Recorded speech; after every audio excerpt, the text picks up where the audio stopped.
Hello YouTube and welcome back to Java. A couple of housekeeping things before we start. This is tutorial number 2. I would like to mention two things. The first one is last episode I noticed I talked a little bit too fast, so I'm going to try to slow down a little bit, although we'll see how that goes. The second thing I'd like to mention is I kind of decided where I want to take this series, where I want it to touch in, where I want it to kind of veer around. I'm certainly going to go for these three things, and of course smaller minor things along the way that you need to know, things like data types, things like user input, things like whatever, but these are the three big things. I want to go into sending and receiving packets over the internet and creating multi-threaded servers. I want to go over 2D graphics and what to do with 2D graphics, and user interface elements. That'll probably be last. User interface elements, things like radio buttons, things like text boxes, those kind of things, and we'll go into those as time progresses. And then of course a lot of smaller things until we get there, things like the data types, for example, small user input. I also want to go into file input output, writing and reading from to and from files, things like that. So we'll do a complete circle, but those are kind of the main things we're going to be focusing on in the near future.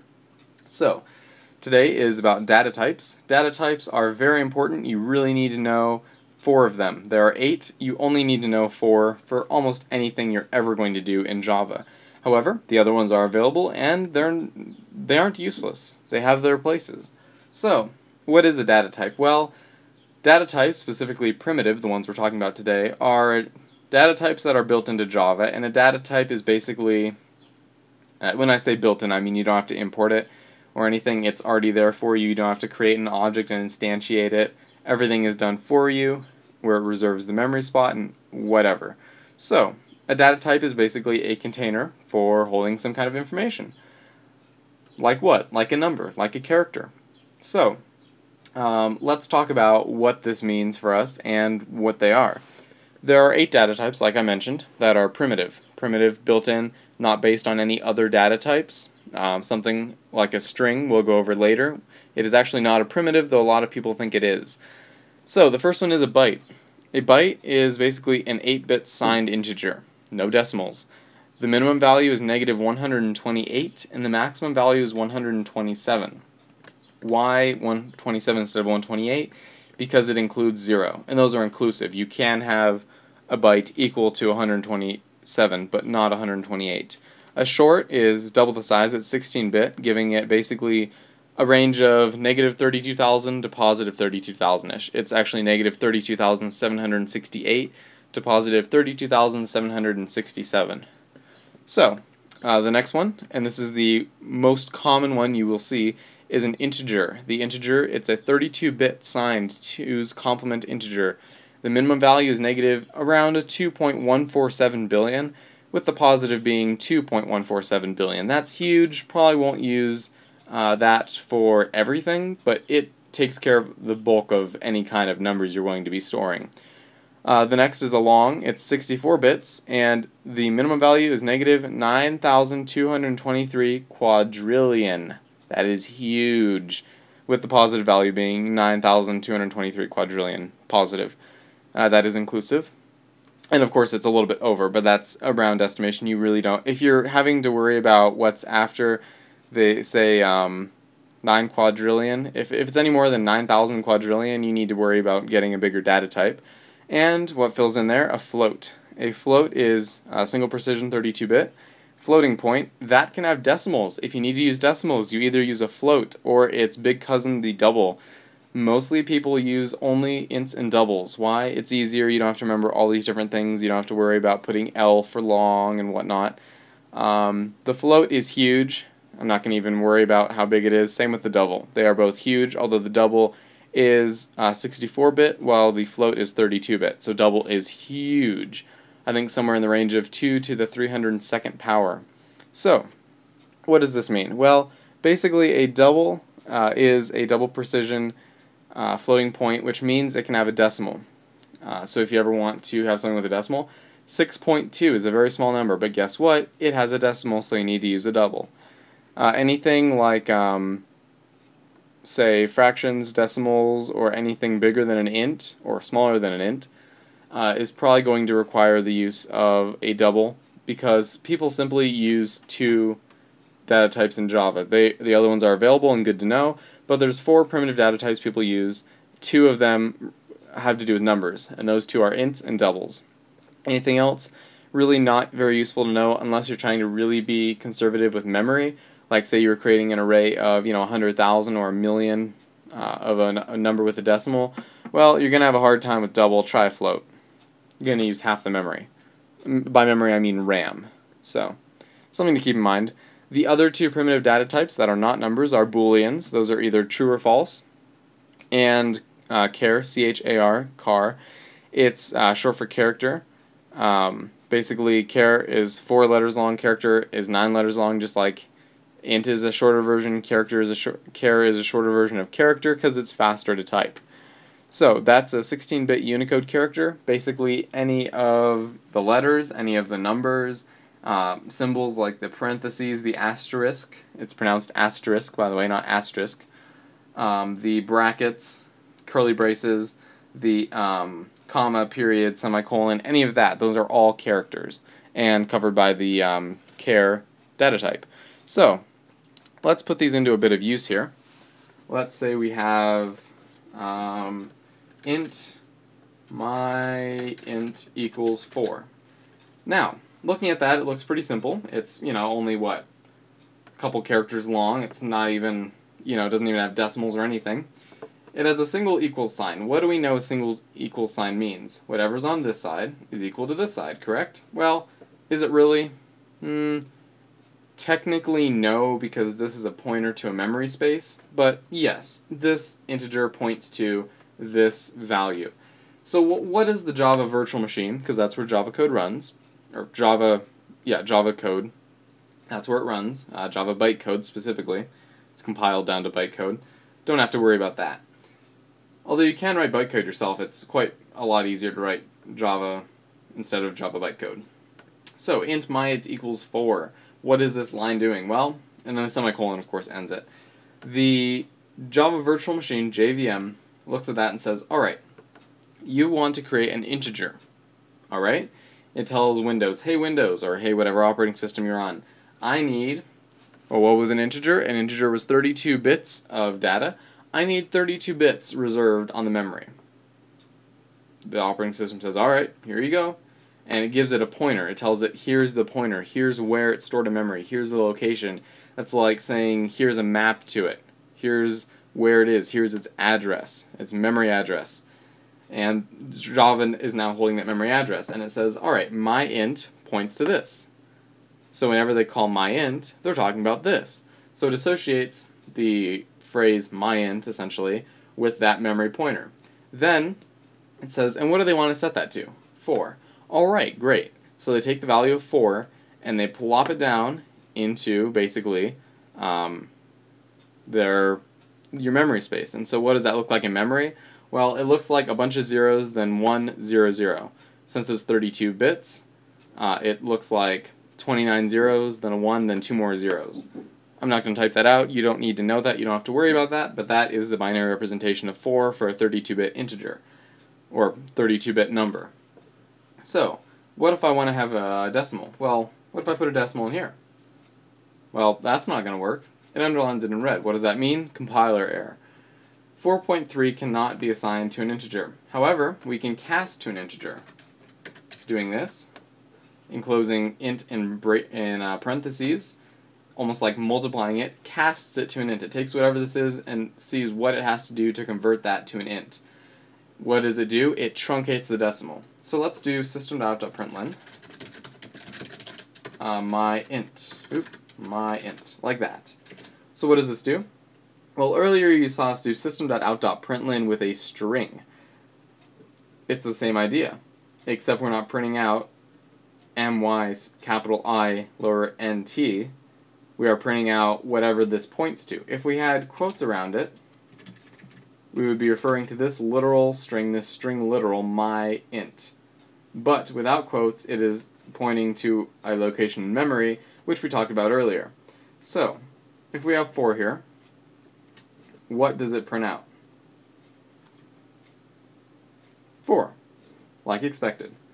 Now we can take away this int. We don't need that right now. Print 4. Alright, now what if we do int 4.3? That's a decimal, and it's not giving me an error. Shouldn't it print 4.3? No, it prints 4 because it truncates the decimal. Well, wait a second. How do you know it's not just rounding? Well, 4.999, 4.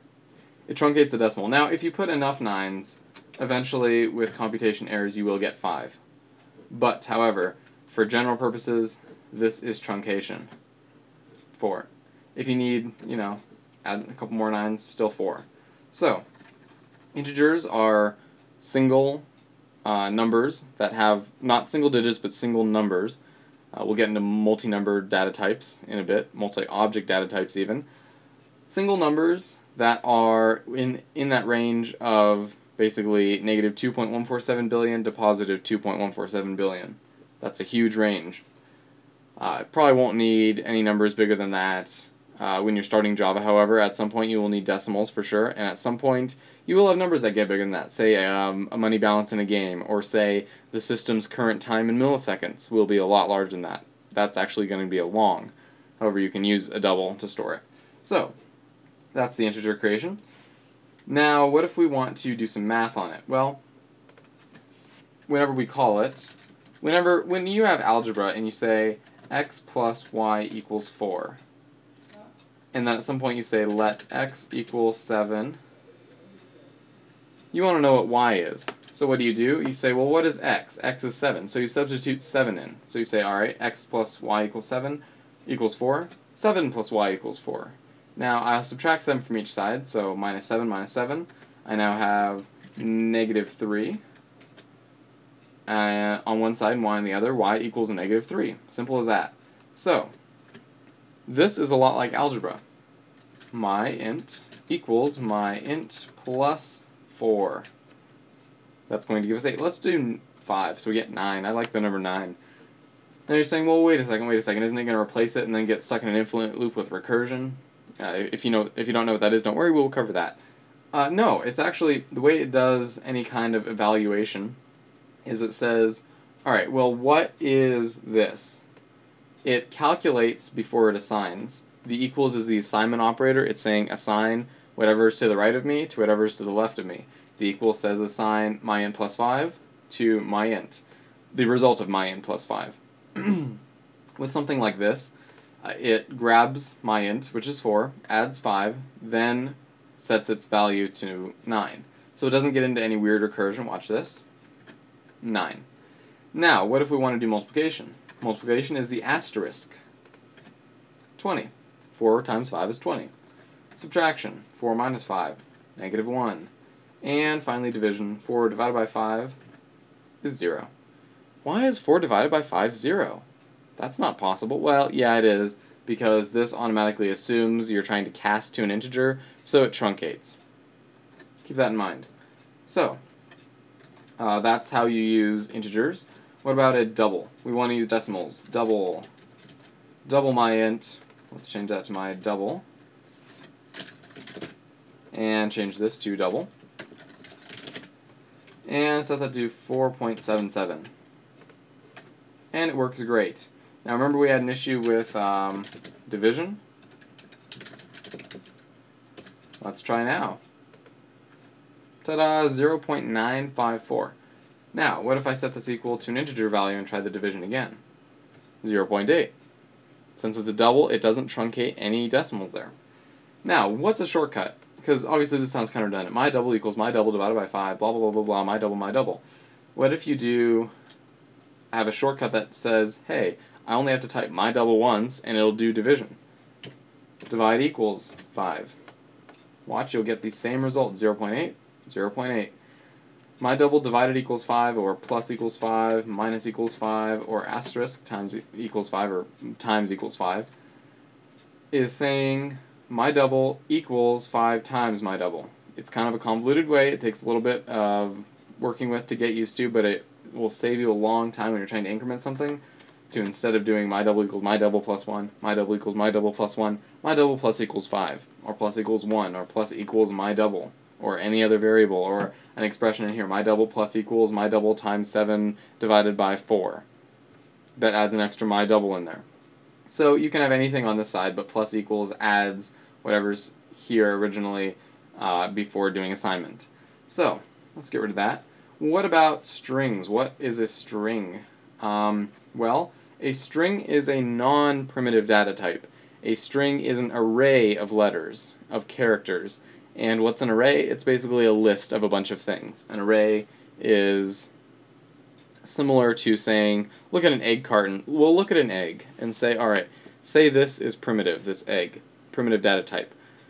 Well, what if I want to store a bunch of them together and I don't want to have to do int my egg equals 1, int my egg equals 2, int my egg equals 3, int my egg equals 4. Say I want to move them together.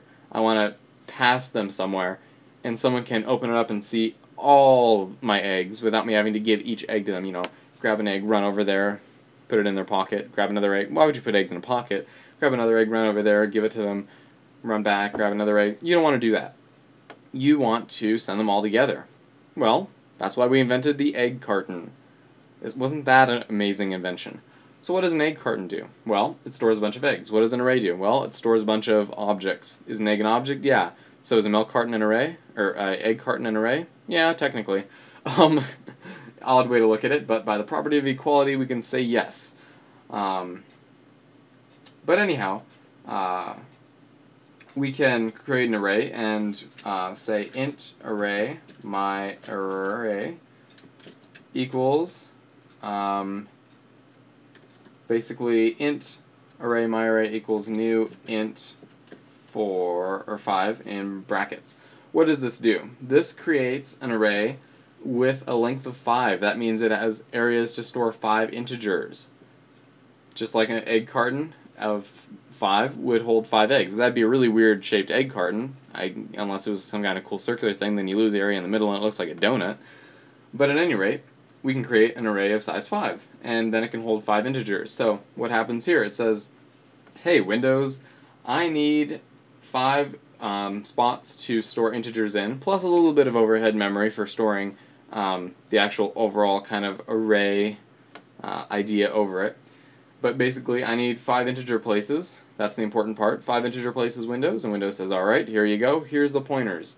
And the pointers should, be pretty close together. And it says, alright, great, and it stores those in an array. Obviously, it has some kind of swap that it can use for storing all these pointers. And it now has an array filled with empty integers. What happens if we print before we add anything to this array? Well, let's try it. Bracket 0. This is how you call an array. To get the value or an item object at a specific spot. You call the name, bracket, and then the position.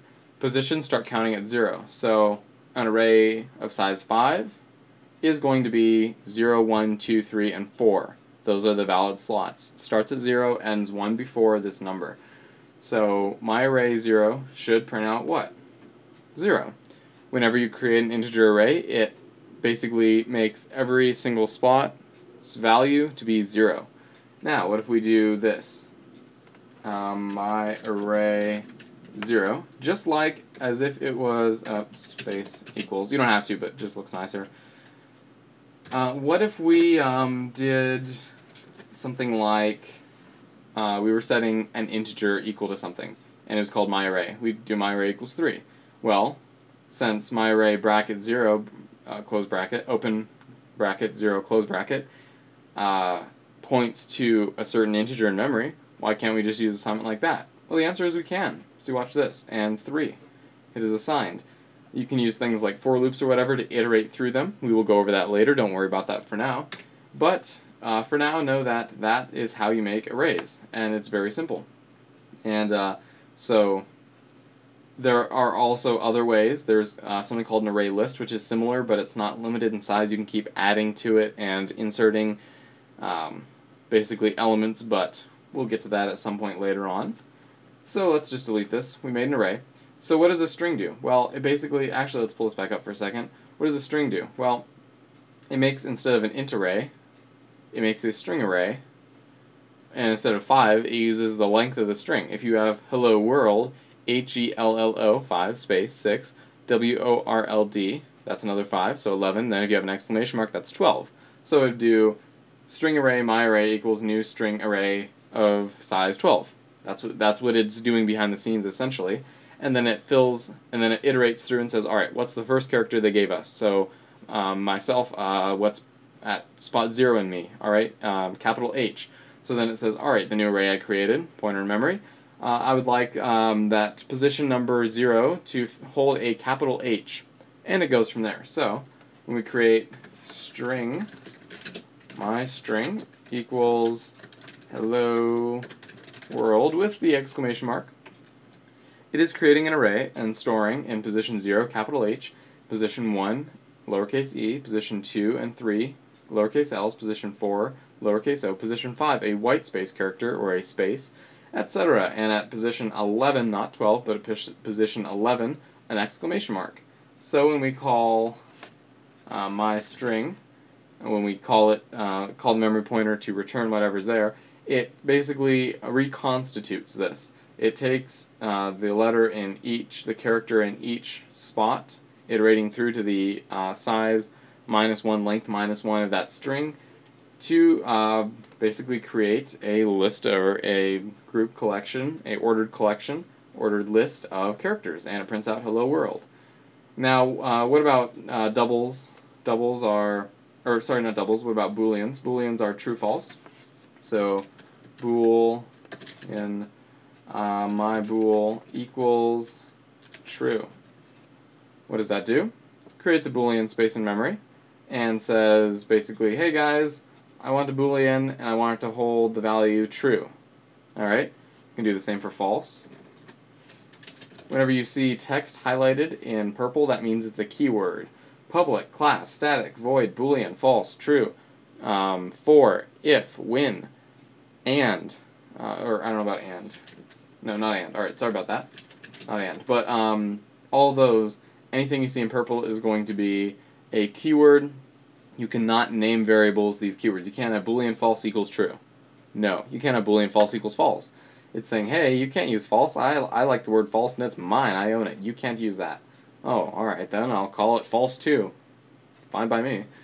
Another thing to note is you also can't have variable names that are one number like this or like this. You could have something like A2456, but it can't start with a number like that. So, something to keep in mind. You also, with something like 2A, you can't do that. It can't start with a number, but you could do A2A. So whatever. And print A2A, and I deleted my right parenthesis, and it prints out false. Chars are similar. Char A2A equals, but there's one difference. Char A2A, I don't know why I'm calling that, equals A. What's with these? Why not double quotes? Double quotes imply a string literal, single quotes imply a character. So, those are the basic data types of Java, plus a little extra non-primitive data types, both arrays and strings. So thank you for joining me, and join me next time for user input using the scanner class. I will see you later.